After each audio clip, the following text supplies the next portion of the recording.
Hey everyone, welcome to the New Economy. I'm Scott Levy, CEO and founder of ResultMaps, where we're on a mission to help the world be its inspired best. That means helping CEOs and leaders build healthy cultures of relentless execution so you hit your numbers and thrive no matter where your people are or what challenges come your way.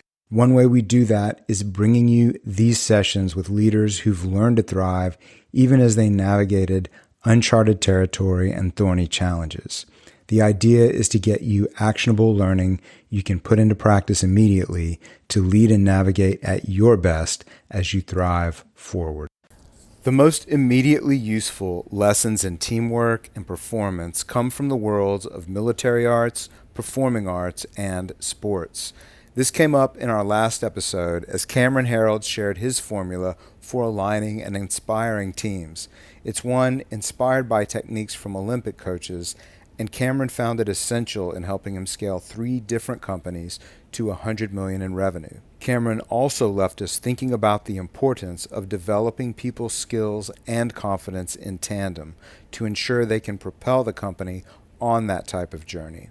So we double click on those ideas in this episode with someone directly from the world of sports, our guest, Zach Brandon.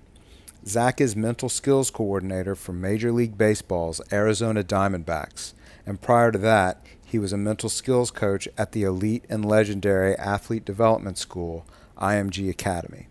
I talked with Zach about the role mindset, self-talk, and other concepts play when it comes to peak performance. You had a post about examples of positive self-talk, and I'm fascinated by the idea that in this most high-stakes world of professional sports, teams are now employing mental skills coaching. Share, if you would, just some of your ideas and ahas about this. How did you come to realize this was a really important field? How did you become attracted to it? And what are some of the things you've learned about how critical that self-talk is? I think, one of the things that I've noticed I think it's what probably led me to the field is just this passion for exploring and studying human excellence. And I don't really care what context or what environment or space that comes in, whether it's in an elite sport or whether it's with a musician or performing artist, whether it's a business person. Doesn't really matter to me where that source comes from, but I'm really interested in exploring what it is that allows them to be the best version of themselves as often as possible. And so when I think about the role that our mind plays in everything, I think that, everyone talks, certainly to be an elite athlete, you certainly have to have physical ability. There's no one that's ever going to question that. But I think the physical ability kind of sets this bar at what you might be physically capable of achieving in your career. But I think it's your mind that influences how close you get to that bar and how close you're able to be there. And there's a lot of things that go into our mind, so a lot of things that can work for us, a lot of things that can work against us too. And, I think that's for me where my passion really lies is unpacking what that is and kind of decoding what do the best in the world do from a mentality standpoint? What is it that they're able to do that allow them to be consistent on a daily basis, to trust themselves when they're in those moments where execution is necessary? So that for me is, I guess, the passion kind of all bottled up into, what's led me to where I'm at now. And, really fortunate that, baseball has been kind of a driver for this world of mental performance psychology. I think just about every team now has somebody embedded within the organization that provides these types of services and support for players and coaches. So it's grown a lot. We're seeing it grow now in other domains as well. And that really excites me. But I think, I think there's a lot to still be had. And more than anything, I just like to study the best in the world and figure out what makes them tick and how we can have that translated to our players. It just occurs to me that because baseball, it's a small set of interactions, like it's high impact. Baseball is these short bursts. I could see why baseball might lead in really trying to hone in. In your study, are there certain things that you found recur as you help different players and different athletes improve their game? Is there a set of patterns you see frequently, or is it different in every single person, or a mix of both? Yeah, it's a mix for sure. I think there are, certainly some characteristics and patterns that you see kind of at that top tier, and I think what's really cool for me is recognizing that a lot of our guys who are at the highest level, they've developed these tools, these tactics, these thought patterns kind of on their own through experience. In most cases, a lot of these players haven't worked with a mental performance coach.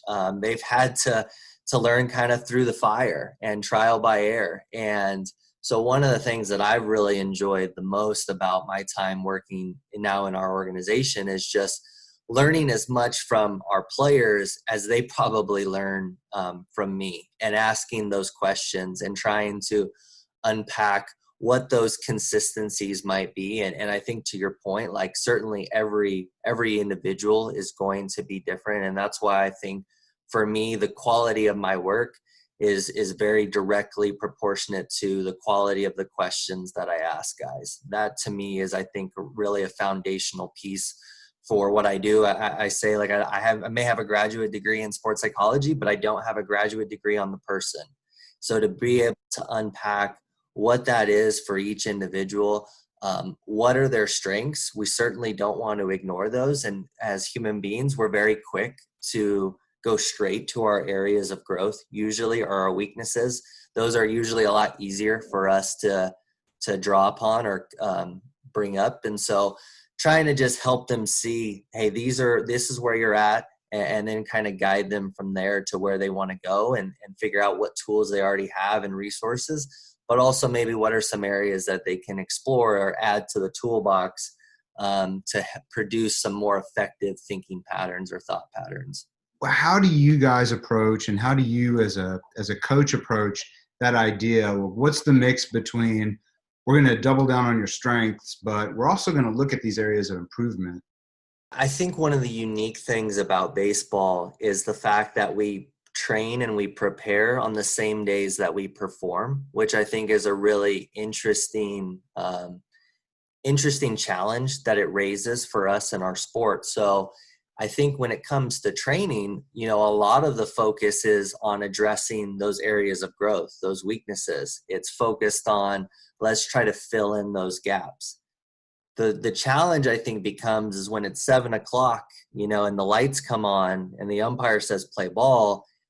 That to me is where I think you have to have a shift. I think at that point you have to then shift to, okay, what do I have? And one of the most important things that we talk to players about is there's this difference between what you're capable of and your capacity. So your capability it may be 100%, right? That's when your physical game, your mental game blends together, and you're in the zone, so to speak. And obviously the goal is to get there as often as we can. But generally, if I ask guys out of a scale of, 1 to 100, where are you at on a given day? Very, very rarely do I ever hear 100%, right? Most of our lives, most of the season is at 80%, 85%, maybe sometimes 60 or whatever it is. So it's helping guys understand that when it's time to perform, when it's time to execute, at that point, it's more about, I think, acceptance of what you've got in that moment. It's more about what your capacity is on that given day, because you're not all of a sudden going to get stronger when you step onto the field. That's not quite how it works. And so helping them understand that whatever you have in that given moment is enough. And that's a really challenging thing for many, because so much of this kind of internal dialogue that we have is focused on not being good enough in a lot of cases, and inadequacy. And so that's always a big challenge. But for me, I think that's where it comes into play is when it comes to game time and performance and execution, we always want to have conviction in our strengths. And that's usually where we try to remind guys of those things, because sometimes we have to be our own biggest fans. Do you have any examples of things where you've seen someone's self-talk or maybe the way they're thinking about their game or their performance create any sort of self-fulfilling prophecy? As we kind of talked briefly at the beginning, self-talk, I think, is just so essential to just performance in any domain. If you think about it, I think our words, both internal and external, are like the wardrobe of our beliefs, right? Like they say outwardly how we think, how we feel about ourselves, about others, etc. And I think, for those who haven't deliberately maybe thought about what self-talk is, like I think of it kind of like this internal soundtrack, right? That's playing perpetually in the back of our minds. And most of the time we're not always maybe consciously aware of it, but sometimes we do become aware of it. And what we realize is that it doesn't always work for us. Sometimes it works against us. And I think the challenge with this that I see in baseball is this internal, I'd almost call it a narrator that rents space in our head. It's very subjective. And the challenge with that is when you mix that with our negativity bias, as human beings, we get caught up and focused on these feelings of not being good enough, or we start to criticize ourselves rather than the act. And I shared this recently, or I thought of this recently, thinking about I don't think people can fail. Actions can fail, but I don't think people can fail. But in our own mind, I think we often feel very differently about that. We think that we've failed. And so this is long-winded to get to with, I think, a baseball example is, let's say you have a pitcher on the mound who is struggling to execute a particular pitch. And all of a sudden, if I'm watching them, I might see that frustration or that emotion come out. And to me, that usually only comes out when they're engaged in judging themselves. And I think that's one of the biggest challenges for any performer, is being able to separate what just happened, the event, versus the story of what just happened, our judgment of the event. And so for me, that's kind of where my mind goes with baseball. And that probably sounded way simpler than it is to practice in reality and to address. But that for me is where I see baseball players sometimes get hooked, is, as you mentioned earlier, the game is played in these increments of 15 seconds.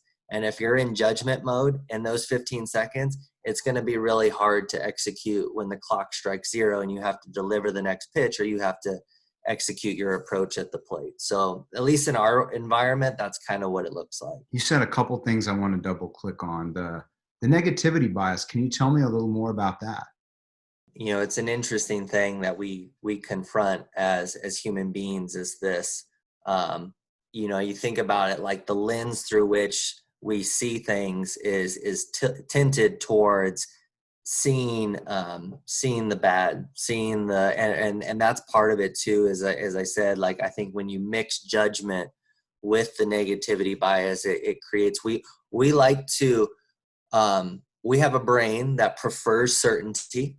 And we like to make sure that we're engaged in things where we're going to feel physically, psychologically safe.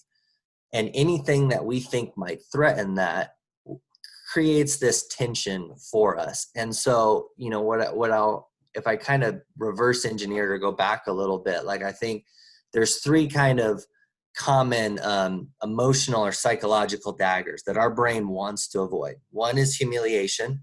Like we don't, like, basically asking the question, will I look stupid? All right.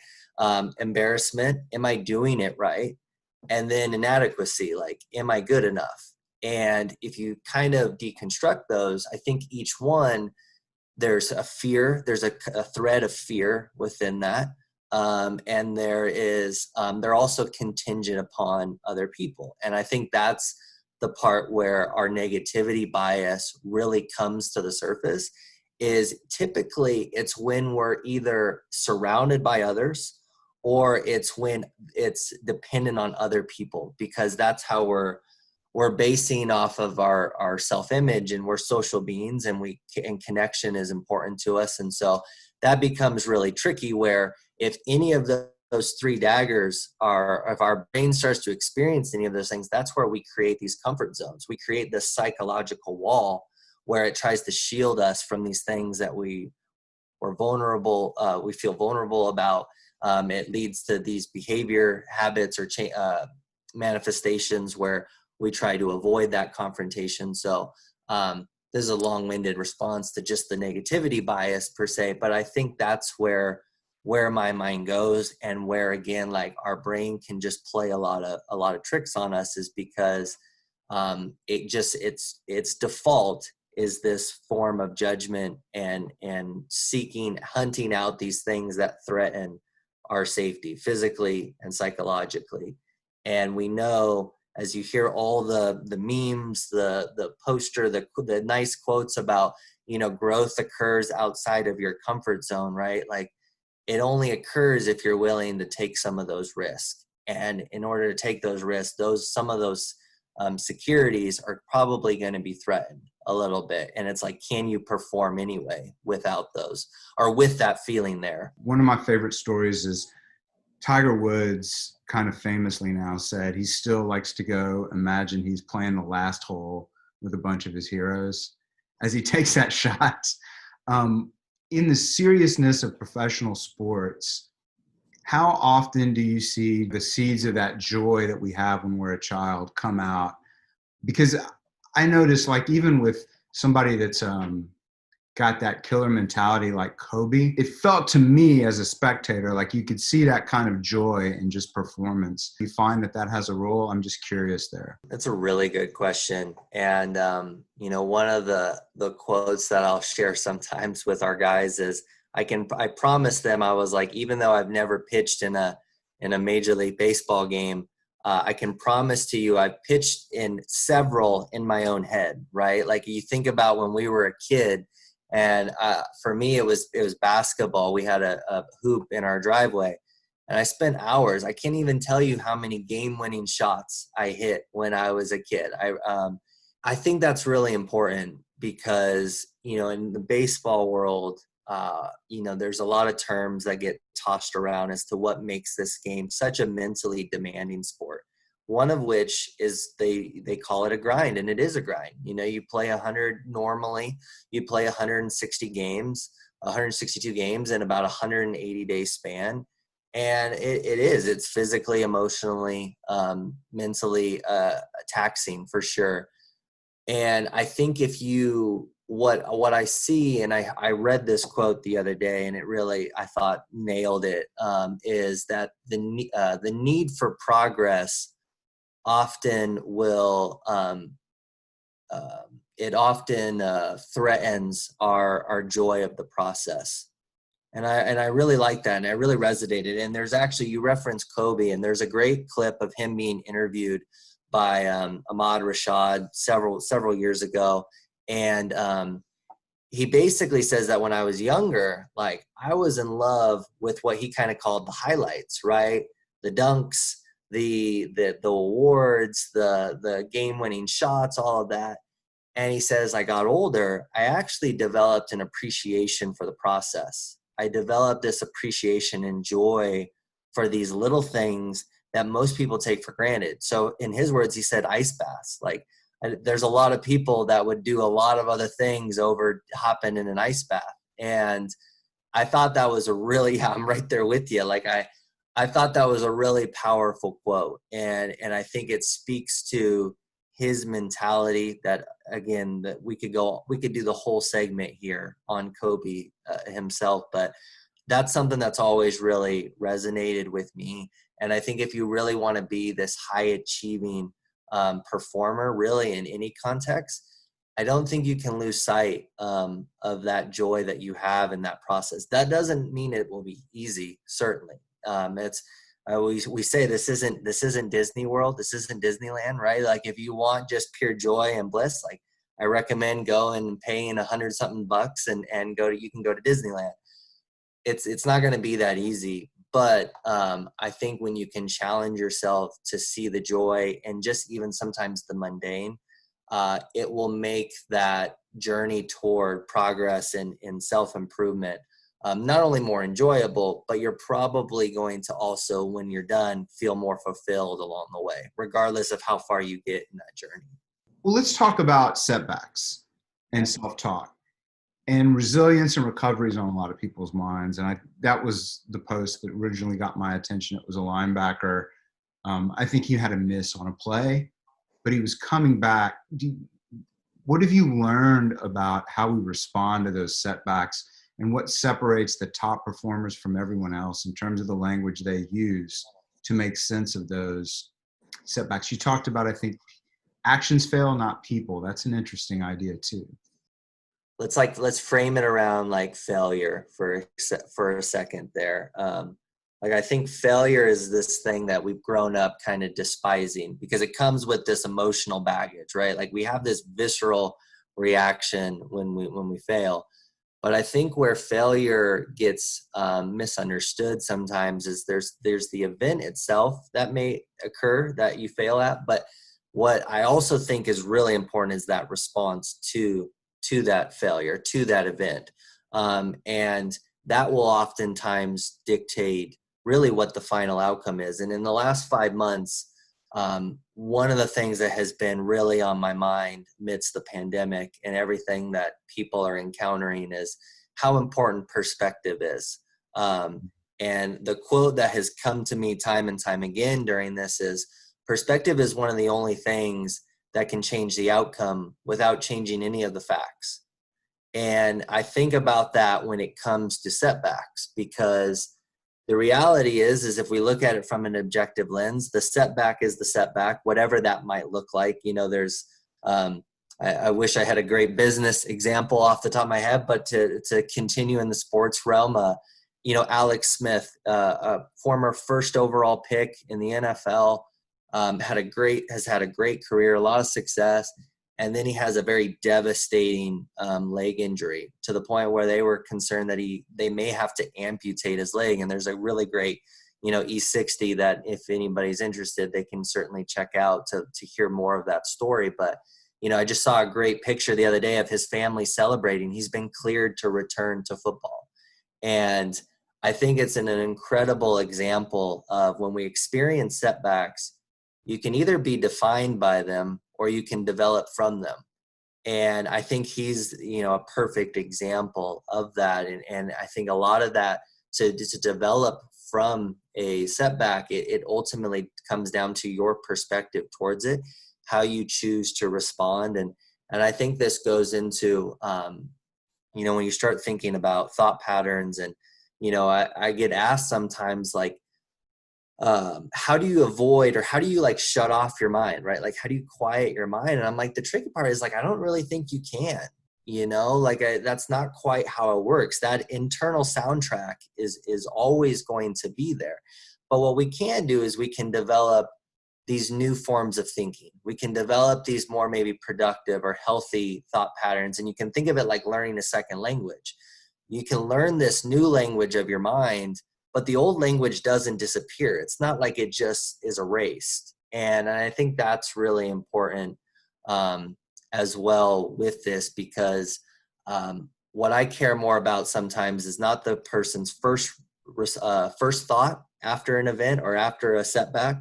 It's what's their second thought. That to me is the one that I care more about, because that to me is one that I think you can create some space between, and you can in the moment choose a response and how you want to kind of combat that, or how you want to work through it or navigate it. So when I think of setbacks, like for me, that's what comes to mind is that, you know, the event plus response kind of equals your outcome, and that perspective in your response is going to influence what that outcome is.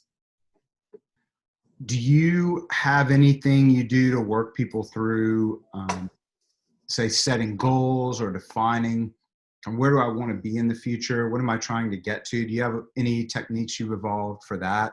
I personally am not a big goal setter. If I work with an athlete who does, I certainly encourage them to do so, because I know that there's a ton of value out there in setting goals. The challenge that I experience with it is sometimes our goals become like check boxes, and we become very good at checking those boxes off one by one, and we don't actually stop to, as we were talking about earlier, kind of enjoy that process along the way. And sometimes too, a perfect example is I was talking to a consultant who works with Olympic athletes, and this was an Olympic year, and we had a lot of athletes here, all across the globe who had a lot of goals.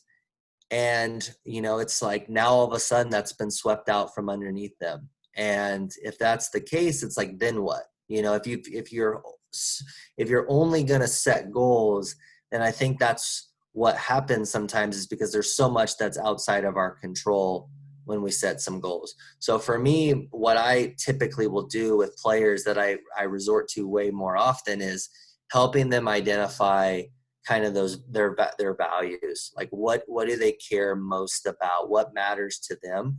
Because what I think's great about a value is a value gives you an opportunity in the moment today to experience success, right? If you value fitness, right, you can go do a workout and you can be successful today, right now, even whether you do that for 5 minutes or whether you do that for half an hour. Whereas if your goal is to, run every day for 20 minutes for an entire year or whatever, there's going to be a lot of uncontrollable things that may come into that. And so for me, I like to try to help them get back to, okay, what do you value? And let's set objectives, or let's set goals today based off of those values. So that's typically where I go more so in that realm of kind of thinking ahead, planning ahead. I just like values because I think it gives you a chance to experience success in the moment.